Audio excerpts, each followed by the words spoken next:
প্রতিবেশী আন্টি সকাল থেকে আমার বাপ মার মাথাটা খাচ্ছে। মাত্র আমি আন্টির সাথে কুস্তি খেলে বাইরে বেরোলাম। তবে আমার ভাই খুব ভালো রেজাল্ট করছে, আমার ওইটা নিয়ে একদম টেনশন নাই। নেটে রেজাল্টটা বাইর করলাম, দেখলাম সবগুলোতে F গ্রেড পাইছে।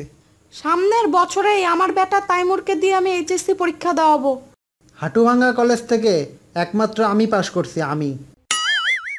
একটি বিশেষ সতর্কীকরণ, ভিডিওটি দেখার আগে নিজের সিরিয়াস মাইন্ড থেকে বেরিয়ে এসো আর ফাজলামি মোড অন করে নাও। আর যদি তুমি নিতান্তই সিরিয়াস মাইন্ডের হও তাহলে আসতে পারো।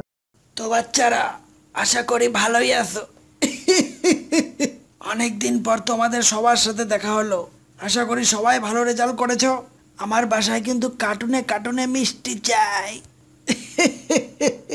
এই যে টাক্কুর বাচ্চা টাক্কু, তোর জন্য বউয়ের কাছে সকাল থেকে গাইল খাচ্ছি। আমার শালিকে সকাল থেকে খুঁজে পাচ্ছি না। ওর আজকে ইন্টারের রেজাল্ট। ওর যদি কিছু হয় না টাক্কু, তোর মাথার উপরে যে স্টেডিয়ামটা আছে না, ওখানে ফুটবল খেলবো। কি বাপ্পে ভাই, এইচএসসি পরীক্ষা দিছিলেন বলে? তো আপনার রেজাল্ট কি? রেজাল্ট ধুয়ে তুই পানি খা। প্রতিবেশী আন্টি সকাল থেকে আমার বাপ মার মাথাটা খাচ্ছে। আন্টির সাথে তোর সকাল থেকে আমার বিশ্বযুদ্ধ চলতেছে। মাত্র আমি আন্টির সাথে কুস্তি খেলে বাইরে বেরোলাম। আরে বাপু, আমি কি এমন খারাপ কথাটা বলছি? আমি তো শুধু বলছি এগুলা ফুটবল বিশ্বকাপ জিতে কোনো লাভ আছে? বিসিএস এর জন্য প্রিপারেশন নাও। তোমাকে বিসিএস ক্যাডার হইতে হবে। ওই দেখো, আকিলা পাড়ার মন্টু বিসিএস ক্যাডার হইছে। আর তুমি কি করলা? একটা বিশ্বকাপ জিতে আসলা। এখন তো তোমার বাপ মা কারো সামনে মুখই দেখাইতে পারবে না। এই দেখেন, এই দেখেন, এই পাগলের বাচ্চাটা এগুলা কথা বলছে আমার বাসায় আসে। একে পিটাবো নাতে কি করবো আপনারাই বলেন। বুঝছি ভাই, বুঝছি, তোর সমস্যাটা আমি পুরাই বুঝে গেছি। এইসব আন্টিদের জন্যই আজকে আমাদের সমাজের এই অবস্থা। তবে আমার ভাই খুব ভালো রেজাল্ট করছে, আমার ওইটা নিয়ে একদম টেনশন নাই। নেটে রেজাল্টটা বাইর করলাম, দেখলাম সবগুলোতে F গ্রেড পাইছে। আমি আবার ইংলিশ খুব একটা ভালো বুঝি না। ওকে বললাম Fতে কি হয়, ও বললো ফ্যান্টাস্টিক রেজাল্ট। তা ব্যাস, আমার হয়ে গেল। আমি তো এই জন্য শুক্রবারে বাসায় গরু খাসি কাটে খাওয়া দাওয়ার আয়োজন করছি। এমবাপ্পে, তুই চলে আসিস আমার বাসায়। আর বলিয়েন না রোনাল্ডো ভাই, এইবার দিয়ে মোট 8 বার এইচএসসি পরীক্ষা দিলাম। যাক, শেষ বেলা ছক্কা মারছি। প্রত্যেকটা সাবজেক্টে ডি গ্রেড পেয়ে পাশ করছি। কি বলি, কি ডি গ্রেড পাইছিস? F গ্রেড পাইসনি? হ্যাঁ, তাহলে তো তুই আবার ডাব্বা মারলি। যা, পরের বছরের জন্য আবার রেডি হো। পরের বছরে আমাকে F গ্রেড পাইয়েই মুখ দেখাবি। এ কি আদৌ এইচএসসি পরীক্ষা দিছে? আমার তো মনে হচ্ছে না। এরই তো এইচএসসি পরীক্ষা দেওয়া উচিত। হাই হাই আলিয়া, তুই এত বড় ফেলুয়া ছাত্রী! তুই 33 পায় প্রত্যেকটা সাবজেক্টে পাশ করছিস।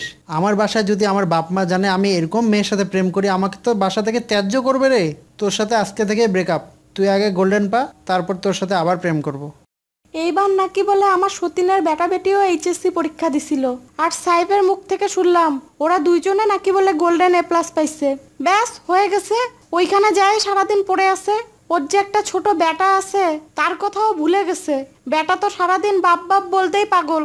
ওর ভালো রেজাল্ট লাগবে, তাই না? থাম, সামনের বছরেই আমার বেটা তাইমুরকে দিয়ে আমি এইচএসসি পরীক্ষা দেওয়াবো। ঘরে ওর কেমনে খুঁটি কাটতে হয় তারপর ওকে আমি দেখাচ্ছি। এইবার এইচএসসি পরীক্ষায় হাটুভাঙ্গা কলেজ থেকে একমাত্র আমি পাশ করছি, আমি। এই জন্য কলেজের টিচাররা তাদের চেয়ারে আমাকে তো বসাইলো, আমাকে সংবর্ধনা এমনকি মেডেল দিয়ে বাড়িতে পৌঁছায় দিয়ে গেছে।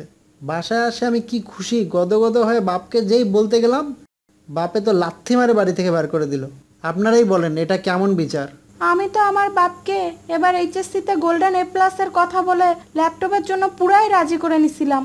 কিন্তু এই নাহিদ টাক্কুর জন্য আমার রেজাল্ট আসছে 4.8। আমার বাপ এখন বলতেছে মানুষের বাড়িতে কাম করে নিজ যোগ্যতায় ল্যাপটপ কিনে নিও। আপনাদের কি কারো কাজের মানুষ লাগবে? লাগলে আমার সাথে যোগাযোগ করিয়েন। আসলে আমরা যতই বিশ্বকাপ জিতি না কেন, এইচএসসিতে যদি আমরা গোল্ডেন না পাই, আমাদের কোনোই দাম নাই। আমার সাথে পাশের বাড়ির আন্টি যে অত্যাচারটা করছে,